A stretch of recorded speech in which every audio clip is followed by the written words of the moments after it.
10. Consider the figures below. We have two circles that have a smaller circle inscribed that's been cut out, and what we want to do is calculate the area of the shaded portion of the figure in terms of pi.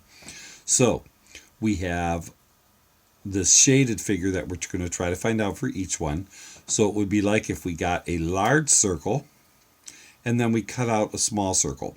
So if we find out what the large circle is and the small circle, we can do the large circle first, subtracting the small circle. So for this, for our formula, and we want area. So once again, tweedledum and tweedledee, around the circle is pi times d.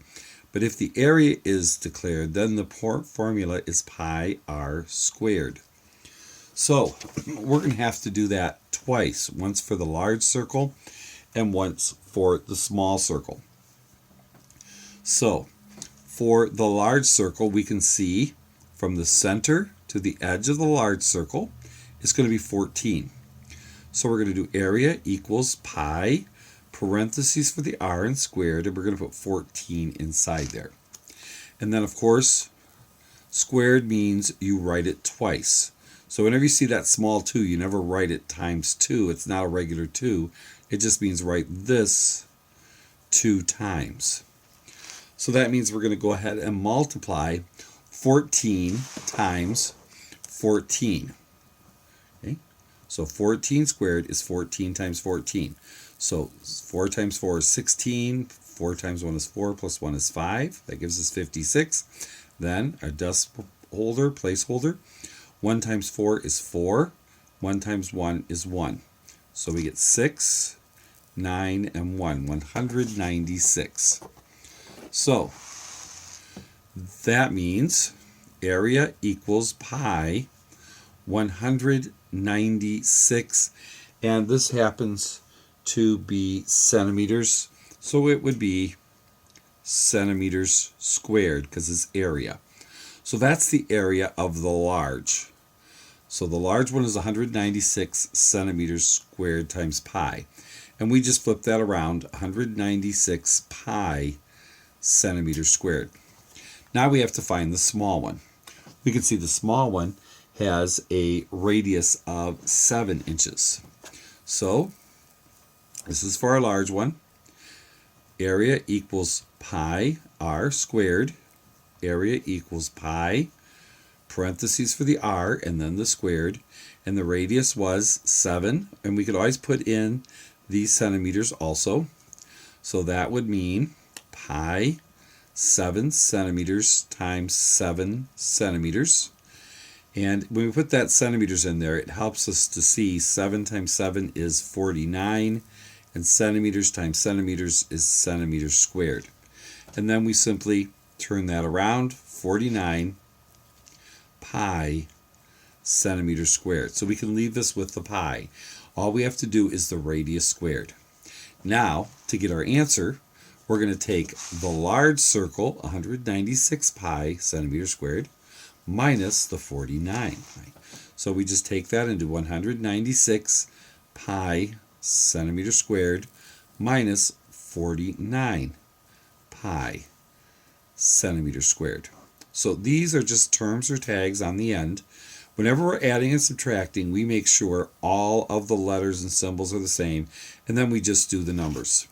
So here we would borrow 16 minus 9 would be 7, 8 minus 4 would be 4, and then 1. So we'd have 147 pi centimeters squared for the shaded area of this first one. Okay.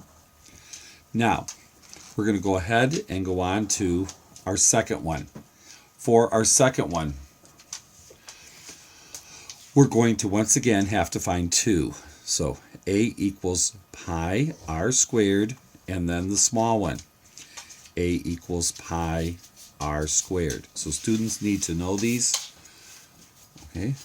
So our large one, pi radius squared, and our radius for the large one, we can see right there, is going to end up being 10.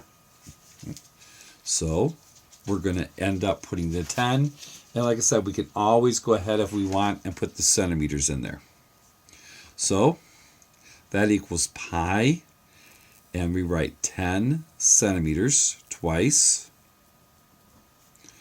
So we're just leaving the pi like it is and bringing it down every time.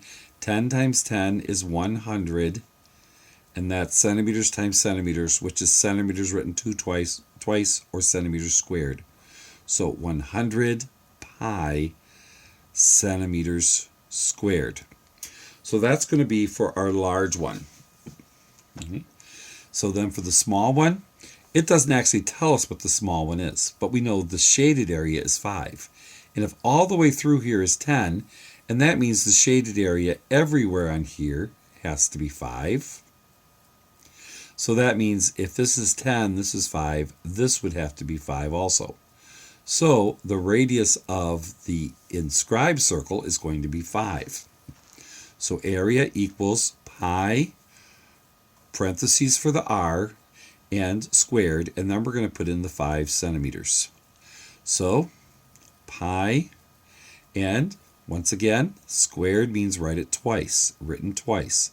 So 5 centimeters times 5 centimeters. So now pi, 5 times 5 is 25. We can actually do that. And centimeters written twice is centimeters squared.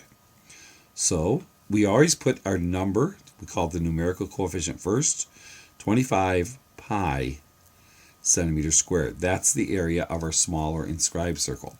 So now all we need to do is subtract 100 pi centimeters squared minus 25 pi centimeters squared. So once again, these are just terms or tags. We just write them down. So whenever you're adding something, you could have, for instance, so many boxes plus so many boxes, and your answer is so many boxes. So then this gives us 75. So the shaded area of this figure here is going to be 75 pi centimeters squared.